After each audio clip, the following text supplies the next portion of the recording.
Get your filthy hands off me! Anna, stood frozen, the serving tray in my hands trembling with each shallow breath I took. The elegant guests turned to stare at me, a few snickers rippling through the crowd from the tables behind. I had just been screamed at by my own baby sister, Lily, right in the middle of her extravagant 21st birthday party. Nobody here knew I was her sister. To them, I was just another broke waitress who apparently deserved to be yelled at. From across the room, the manager caught sight of the scene, his face hardening. He made a sharp gesture.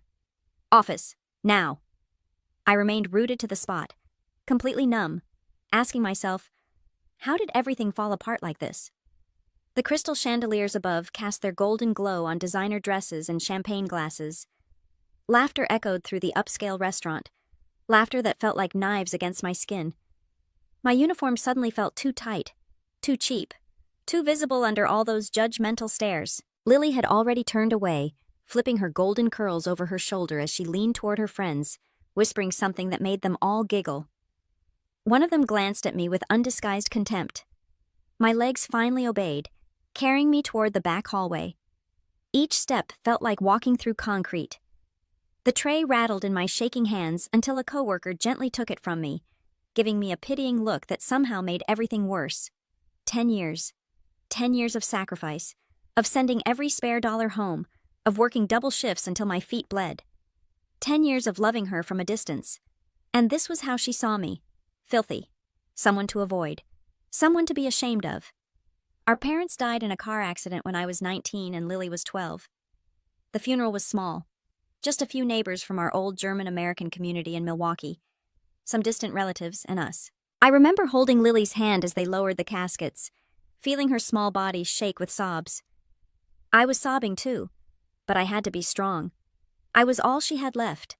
I dropped out of nursing school 3 weeks later. The dream of becoming a registered nurse, of helping people, of building a stable career, all of it went into a box labeled someday that I knew would never be opened. To keep Lily comfortable, I took 2 jobs. Morning shift at a coffee shop downtown, evening shift at whichever restaurant would hire me. Sometimes I picked up weekend catering gigs too. I rented the cheapest room I could find in a boarding house that smelled like mildew and old cigarettes. My meals consisted of instant ramen, day-old bread from the coffee shop, and whatever leftovers I could sneak from the restaurant. Every other penny went into an envelope addressed to my Aunt Kathy, who had agreed to take Lily in temporarily while I got on my feet. Those first phone calls were what kept me going. Lily's voice would crack through the line, young and scared. "Anna, when are you coming to visit? I miss you so much." "Soon, sweetheart. I promise. I'm working hard so we can be together again. When I grow up," she'd say solemnly, "I'm going to take care of you. I'll work hard and buy you everything you want." I believed her. God, I believed her with my whole heart. I believed it so completely that I forgot I was young too. That I also deserved dreams, relationships, a future beyond endless shifts and aching feet. I sent her birthday cards with whatever money I could spare tucked inside. I sent her new school clothes every semester. I paid for her cheerleading uniform, her yearbook photos, her prom dress, all from a distance, through checks and wire transfers, like a ghost parent who could only show love through dollars and cents. "I'm doing this for us," I'd whisper to myself on particularly hard nights. "For our future." I just never imagined what that future would actually look like. The Riverside Manor had a reputation for being the most luxurious dining establishment in the entire city, an oasis of glass and gleaming surfaces perched right beside the Milwaukee River. Towering windows stretched from polished floor to high ceilings, giving diners a sweeping view of the water, while crisp white tablecloths, rumored to cost more individually than my entire weekly rent, draped every table. The customers were the type who thought nothing of ordering wine that cost as much as my monthly paycheck, and they drank it with all the ceremony of sipping tap water. I had been working there for only 3 months, but it already felt like an eternity. The pay was good, better than any service job I'd had before, but it came with a price. Enduring patrons whose entitlement was so overwhelming it practically settled on my skin like dust. Most of them barely acknowledged I was human, much less someone with a life outside the dining room. That night, the atmosphere sparkled with extra extravagance. A private party had claimed the VIP lounge for a birthday celebration. The space was dressed up in shimmering rose gold decorations, artfully arranged balloon towers, and party favors that looked as if they'd been curated by a professional event designer. The guests, a crowd of stylish 20-somethings, oozed money from the labels on their clothes to the careless ease in their voices. They looked like they lived in a world where everything came effortlessly. Of course, I was assigned to them. Balancing a tray of hors d'oeuvres, I made my way toward the group, mentally preparing for the fake smiles and forced politeness. But halfway there, something stopped me cold. A shape, no, a person, stood out among the glittering guests. A familiar figure that made my breath catch painfully in my chest. Waves of golden hair spilled down over smooth bare shoulders. A crimson silk dress clung elegantly to her figure, transforming her into someone out of a magazine. Lily, my little sister. Except the girl I remembered, awkward, soft-spoken, always wearing hand-me-downs, was gone. This woman in red looked polished, radiant, undeniably confident. She fit into this world of privilege as though she had been part of it her entire life. My eyes stung. How long had it been? 2 years since she'd last answered one of my calls? Nearly 3 since I'd actually seen her face?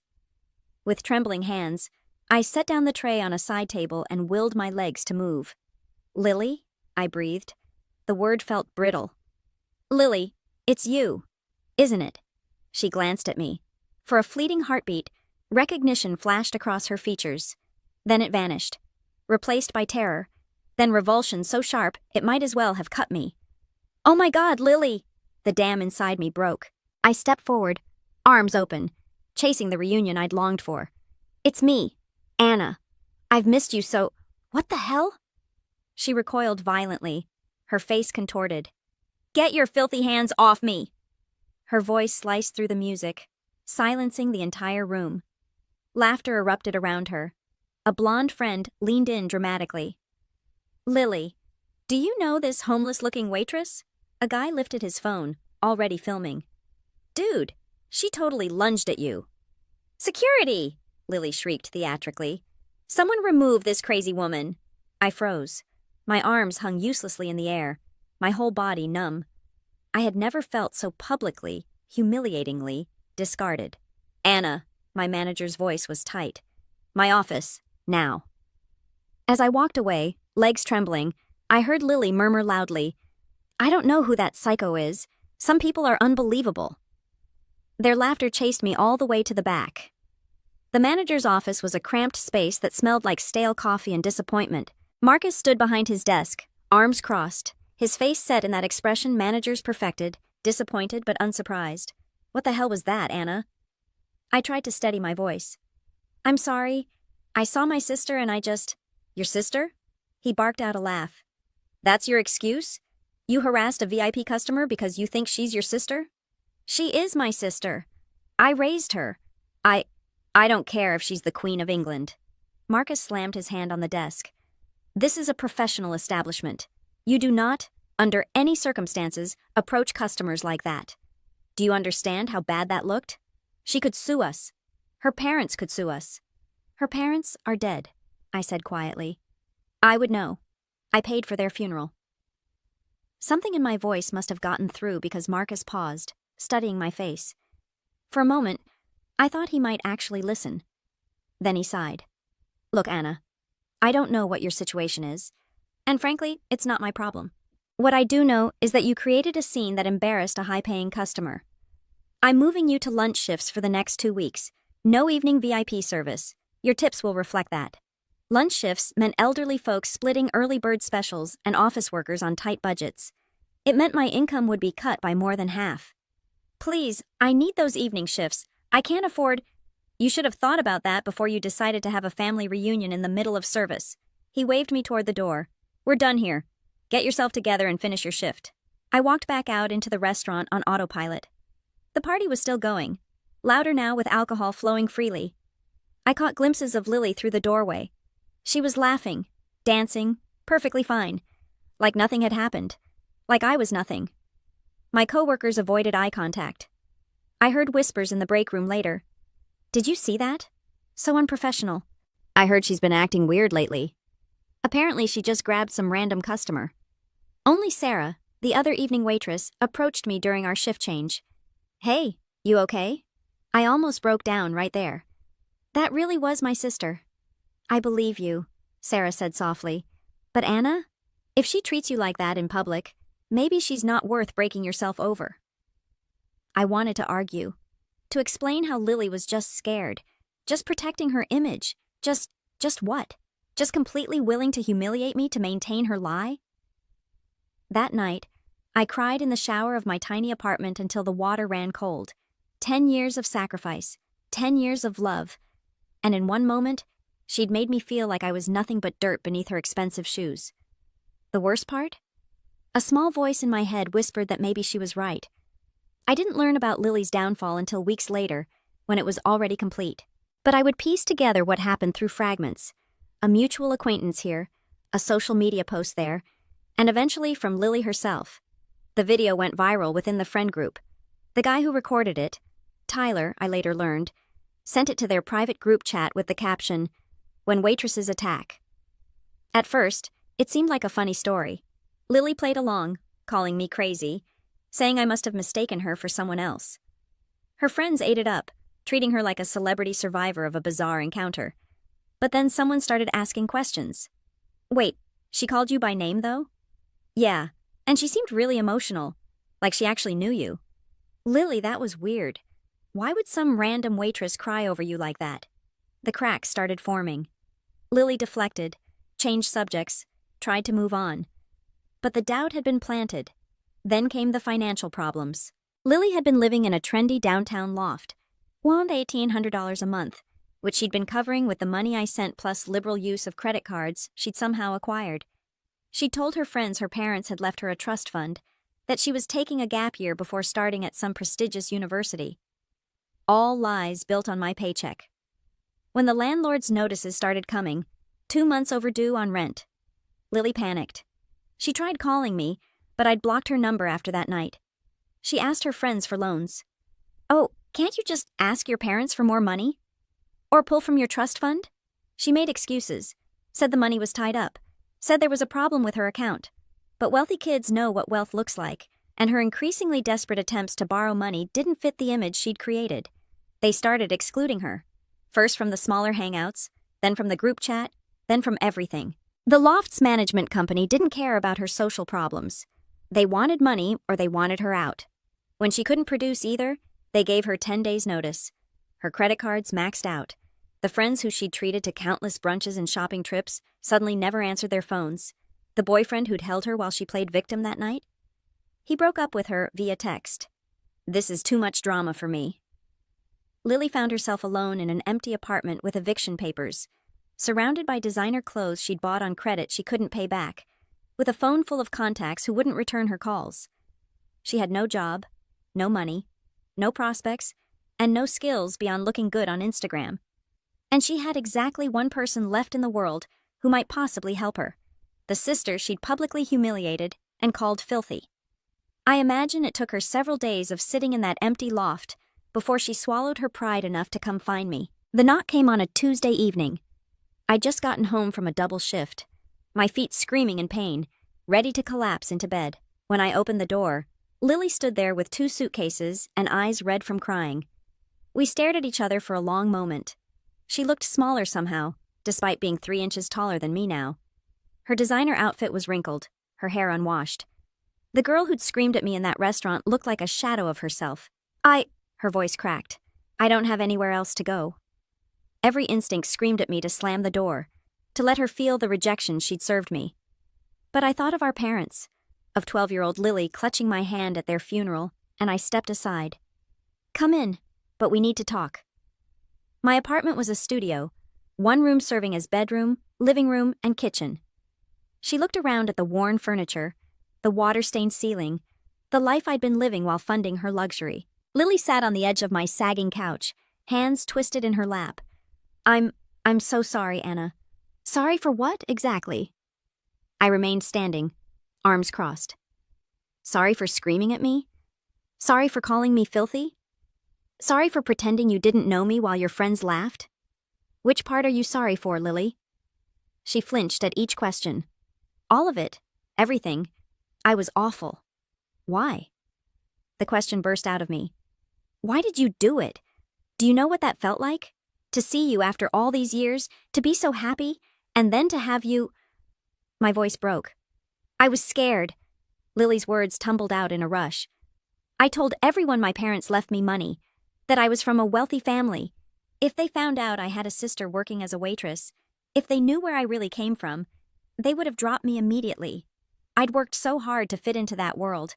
With my money, I shouted. Every dollar you spent on that fake life came from me working 2 jobs. I gave up nursing school for you. I gave up everything for you. And you were embarrassed of me? I know, and I hate myself for it. Tears streamed down her face. I got so caught up in the image, in being someone I'm not. I thought if I could just fake it long enough, I'd become that person for real. But it all fell apart anyway, because it was built on lies. Because I was ashamed of the wrong things, she whispered. I should have been ashamed of forgetting where I came from, of forgetting you. You sacrificed your entire youth for me, and I repaid you by... She couldn't finish. She didn't need to. We both knew what she'd done.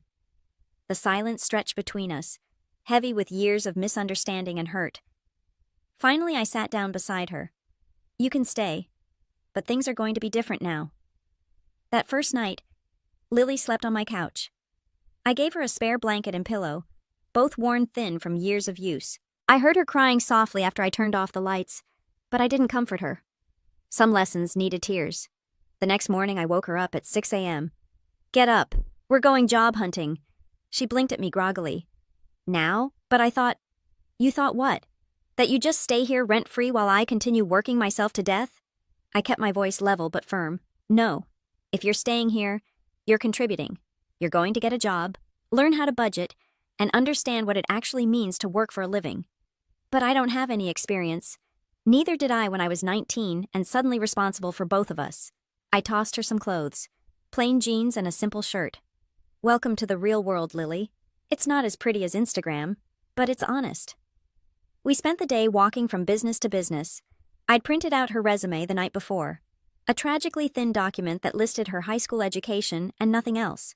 Most places took one look and said they'd keep it on file, which we both knew meant no. But finally, around 3 p.m., we walked into the Daily Grind, a coffee shop 2 blocks from my apartment. The manager, a tired-looking woman named Patricia, actually read the resume. No experience? No, ma'am, Lily said quietly. I'd coached her to be humble, honest. But you're willing to learn? To actually work? Yes, I really need this job. Patricia studied her for a moment. Okay, trial period starts tomorrow, 6 a.m. Don't be late. The pay is minimum wage plus tips. You'll be on coffee bar and cash register. Think you can handle it? Yes, Lily said, and I heard genuine gratitude in her voice. Thank you so much. As we walked home, I laid out the ground rules. Half your paycheck goes to me for rent and food. A quarter goes into savings. Don't argue. You're building an emergency fund. The last quarter is yours for necessities, not wants, necessities. Okay? You'll do your own laundry, make your own meals. I'll teach you how to cook cheap. No more designer anything. No more pretending to be someone you're not. I understand. And Lily? I stopped walking, turned to face her. You're going to have to earn back my trust. That doesn't happen overnight. It might take months, years even. But if you're serious about changing, about becoming someone I can actually be proud to call my sister again, then you're going to have to prove it through actions, not words. She nodded, tears brimming again. I will. I promise, Anna. I'll prove it to you. I hoped she meant it, but only time would tell. 2 weeks into her new job, Lily came home early, shaking. I looked up from the grocery list I was making. Planning cheap meals had become our evening routine. What happened? I can't do this. She dropped onto the couch, head in her hands. I quit. You what? I stood up, anger flaring. Lily, you don't understand what it's like. These people are horrible. This drunk guy came in today, and when I was slow making his latte because I'm still learning the machine, he started yelling at me, called me stupid, said I was probably too poor to afford education. That's why I'm working minimum wage. Her voice broke. And everyone just watched. No one defended me. My anger faded into something more complicated. I sat down beside her. What did the manager do? Patricia? She asked him to leave eventually, but not before he'd humiliated me in front of like 20 customers. I was quiet for a long moment, remembering hundreds of similar incidents over the years.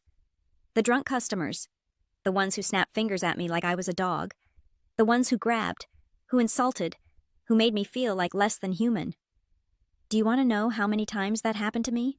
I asked softly. While I was sending you money for your perfect life? Lily looked up at me, eyes red. Dozens, maybe hundreds. I've been called every name you can imagine. I've had drinks thrown at me. I've been grabbed, propositioned, insulted, humiliated, all while trying to earn enough to make sure you never had to worry about money.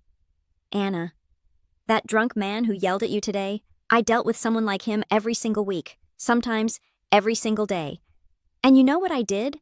I smiled through it. I went to the back room and cried during my break, and then I went back out there and did it all over again. Because I had to. Because you were counting on me. I'm so sorry, Lily whispered. I never realized. That's the problem. I turned to face her fully. You never had to realize it. You were protected from all of this by my sacrifice, and instead of appreciating it, you were embarrassed by it. By me. We sat in silence, the weight of those words settling between us. Finally, Lily spoke, her voice barely audible. You're right. I was spoiled and selfish, and I didn't see you as a person, just as someone who sent money. And when I saw you at the restaurant, all I could think was, she's going to ruin my image. I didn't think about your feelings, about what you'd been through to get me there. She looked at me, tears streaming down her face. I don't deserve your forgiveness, but I want to try to earn it, so I'm not quitting. I'm going back tomorrow. For the first time since that horrible night, I felt a tiny crack in the wall I'd built around my heart. The change didn't happen overnight. Lily had bad days when she'd come home exhausted and teary, complaining about rude customers or her aching feet. But she didn't quit. She showed up every morning at 6 a.m., often before her alarm even went off.